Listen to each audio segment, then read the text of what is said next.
안녕하세요 여러분, 재미주의입니다. 최근 한국 중학생의 슬립백 챌린지가 세계적으로 인기를 얻었죠? 여러분도 해보셨나요? 이 영상은 10위도 되지 않아 2억 뷰가 넘는 조회수를 기록했습니다. 슬립백 유행은 해외에서 시작되었습니다. 락킴의 어 피머네임드 슬립백에 맞춰 맨발로 스케이트를 타는 듯한 발재간을 보여주는 게 포인트인데요. 정말 전 세계인이 이 춤에 열광했고 세계 곳곳에서 챌린지 영상이 올라왔습니다. 이렇게 요즘 SNS 챌린지는 국경 없이 전 세계로 전파되고 있는데요. 특히나 10대와 20대에게 이 챌린지가 그냥 일상놀이가 되었습니다. 그 옛날 우리가 친구들과 모여 공기놀이를 하고 말뚝박기를 하던 것처럼 요즘 아이들은 모여서 챌린지 영상을 찍는다고 합니다. 이런 SNS 챌린지는 유행 선도, 문화 전달, 정보 전달 등 다양한 효과를 가져오고 있는데요. 그런데 이런 챌린지 중 따라했다가는 멍청함이 탄로나고 목숨도 위험할 수 있는 황당한 챌린지들이 있다고 합니다. 특히 이런 황당한 챌린지 중에는 세계인이 가지고 있던 선진국에 대한 환상을 깨버린 것들이 있었는데요. 오늘은 선진국 환상을 와장창 깨버린 위험하고 멍청한 챌린지 탑5를 알아보겠습니다. 오늘 순위는 위험도에 따라 선정해봤습니다.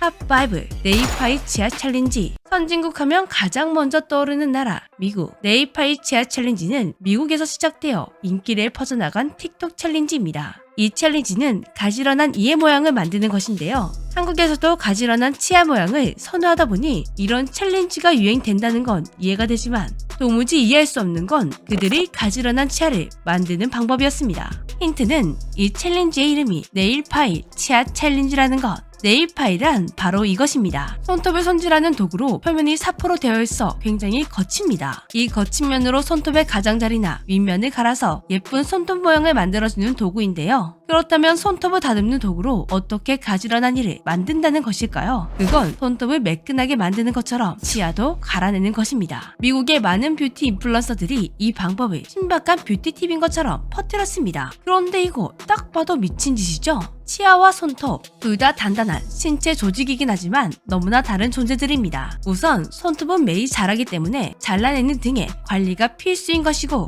치아는 영구치아가 올라온 뒤 죽을 때까지 그 치아로 살아야 하기 때문에 영구치가 최대한 상하지 않도록 관리해야 합니다. 치과에서도 치료를 할 때 치아를 최선으로 갈아내고 있는데요. 결정적으로 이 챌린지가 정말 위험한 이유는 끔찍한 고통을 동반할 수 있다는 것입니다. 손톱은 케라틴으로 이루어져 신경이나 혈관이 없지만 치아는 신경혈관이 연결되어 있습니다. 그렇다 보니 손톱은 자라고 갈아내도 아프지 않지만 치아의 경우 갈아내면 치아가 시리는 등 신경에 큰 자극을 줄 수가 있습니다. 결국 이 챌린지는 스스로가 자신의 신체에 영구적인 훼손을 입히는 정말 위험한 챌린지였던 것이죠. 실제로 이 챌린지는 부작용 후기도 많이 올라왔습니다. 치아를 갈고 나니 이가 시리다, 치아가 사선으로 갈려 더 이상해졌다. 이 챌린지 소식이 전해졌을 때 한국인들은 경악하면서 혹시나 아이들이 따라할까봐 노심초사했었는데요. 그리고 이런 챌린지가 다른 나라도 아닌 미국에서 유행했다는 사실에 선진국에 대한 환상이 확 깨지게 되었습니다. 결국 이 황당한 챌린지는 치과 의사들이 강력한 경고를 보내며 끝이 맺게 되었습니다. 탑4 본 스매싱 튜토리얼. 이 챌린지를 찍기 위해서는 준비물이 필요한데요. 전동 마사지기나 망치 같은 둔탁한 도구, 이런 도구들이 없다면 주먹도 괜찮습니다. 다음으로 준비할 것은 고통을 견뎌낼 마음가짐입니다. 준비가 되셨나요? 이제 얼굴을 사정없이 때려줍니다. 이 챌린지는 이런 딱딱한 도구를 이용해 광대나 턱뼈 등을 힘껏 내려쳐 뼈를 부러뜨려 가름한 얼굴을 만드는 것입니다. 미친 것 같죠? 아니, 뼈를 부러뜨린다니, 그것도 얼굴뼈를. 셀프 고민도 아니고 이게 뭐하는 짓인가 싶은데요. 하지만 이 영상은 조회수가 무려 4억 뷰를 훌쩍 넘기며 인기리에 퍼져나갔습니다. 챌린지 영상을 올린 사람들은 부서지고 골절된 뼈가 자가치유 능력으로 회복되니 걱정할 필요가 없다고 하는데요. 해외에서는 정말 많은 사람들이 맹신하며 따라한다고 합니다. 특히 이 챌린지는 청소년들 사이에 유행 중이라고 하는데요. 전문가들은 얼굴뼈를 전문적인 의학 지식 없이 인위적으로 변형하는 행동은 안면구 골절을 비롯한 연조직 손상 등 부상을 초래할 수 있다며 절대 따라하지 말라고 경고하고 있습니다. 그러나 이 챌린지는 여전히 따라하는 사람이 많다고 합니다. 여러분은 절대 따라하지 마세요.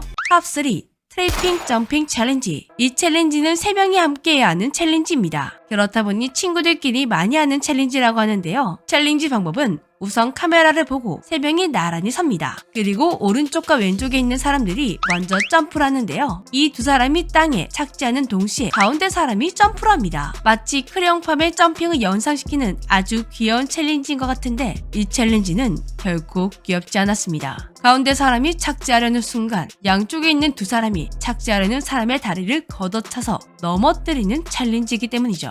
점프하던 중 다리가 걸려서 넘어져서인지 엉덩이나 머리로 떨어지는 경우가 많다고 하는데요. 그래서 이 챌린지의 또 다른 이름은 스컬 브레이크 챌린지입니다.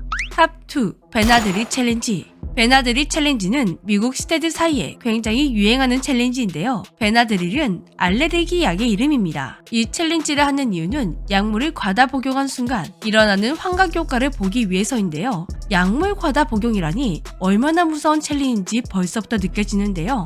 약은 적정량을 먹었을 때만 몸을 회복시키지 과다 복용을 하는 순간 부작용이 나타납니다. 실제로 최근 미국에서 13세 소년이 베나드릴 챌린지로 사망하는 사건이 발생했습니다. 소년은 한 번에 12알이 남는 약을 복용했다고 하는데요. 적정 복용량이 한 정에서 2정인데 6배나 많은 양을 먹은 것입니다. 약을 먹고 난 직후 소년은 마비 증세를 일으키더니 곧바로 병원에 옮겨 치료했지만 6일 만에 사망했습니다. 베나드릴과 같은 알레르기 약은 약국에서 언제든지 구할 수 있기 때문에 누구라도 도전할 수 있다는 점이 정말 무서운 챌린지인데요. 특히 약물 과다 복용에 대한 무서움을 모르는 청소년들이 이 챌린지에 많이 도전하고 있습니다. 탑1 블랙아웃 챌린지. 블랙아웃 챌린지도 베나드릴 챌린지와 같이 환각 증상을 느껴보기 위해 기절할 때까지 목을 조르거나 가슴을 압박하는 것입니다. 듣기만 해도 정말 위험한 챌린지죠. 목을 조르게 되면 경동맥이 눌리면서 머리로 가는 혈류가 차단됩니다. 이렇게 되면 심각한 뇌 손상을 입을 수 있죠. 가슴을 압박해도 위험한 건 마찬가지입니다. 호흡이 불가능해지면서 뇌로 가는 산소량이 줄어들어 저산소증이 오게 되죠.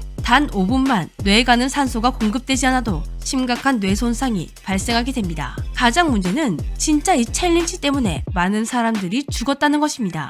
최근 13세 소녀도 챌린지로 기절했다가 영원히 깨어나지 못했다고 합니다. 지금까지 소개해드린 챌린지들을 보니 왜 환상이 깨졌는지 이해가 가시죠?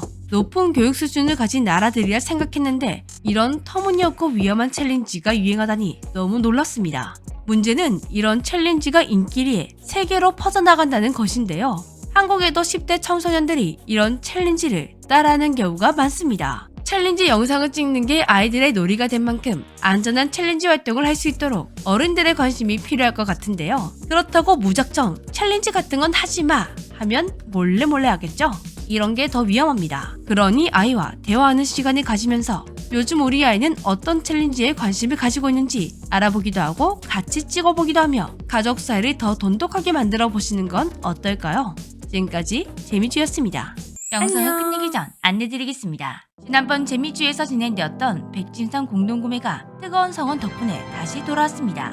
진짜 뜨거웠는데요. 공동구매가 끝난 이후로도 구매 문의를 해온 분들이 꽤 많아서 조심스럽게 업체 측에 문의한 결과 다시 한번 이렇게 공동구매 일정을 잡게 되었습니다. 백진삼은 연령이 100년에서 150년 된 감정가가 3억 원인 자연산삼의 DNA를 99% 동일하게 복제해서 산삼을 먹는 것과 같은 효능을 담아낸 제품입니다.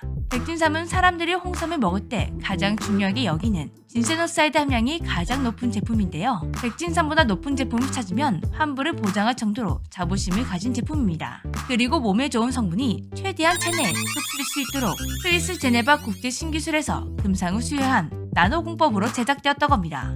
그럼 어떤 분들이 백진삼을 드시면 좋을까요? 일단 백진삼은 아이부터 어른까지 모든 연령이 먹을 수가 있습니다. 아침에 일어나기가 너무 힘든 분, 체력 증진이 필요한 분, 입맛이 없는 분, 컨디션 유지가 필요한 분, 이런 분들이 드시면 효과적인데요. 피곤하지 않던 사람도 강제로 피곤하게 만드는 요즘 같은 날씨에 딱 먹기 좋습니다. 판매 페이지를 방문하시면 지난 공동구매 때 구매하신 분들의 생생한 리뷰도 확인하실 수가 있습니다. 공동구매는 오는 11월 10일부터 19일까지 10일 동안만 진행됩니다. 단 수량이 부족할 시 조기 종료가 될 수 있는 점 양해 부탁드리겠습니다. 한 박스 30포에 129,900원, 한 포씩 되어 있기 때문에 가지고 다니면서 먹기가 참 좋습니다. 그리고 3+1, 5+2, 7+3 많이 구매할수록 저렴하게 구매가 가능하십니다. 백진삼은 먹고 난 뒤 7일 이내 효과가 없다면 100% 환불해준다고 하는데요. 코가 근질근질, 몸은 으실으실, 추운 지금 백진삼이 여러분의 건강에 큰 보탬이 되었으면 좋겠습니다. 구매는 고정 댓글에 있는 링크에서 가능하십니다. 지금까지 재미쥐였습니다. 안녕.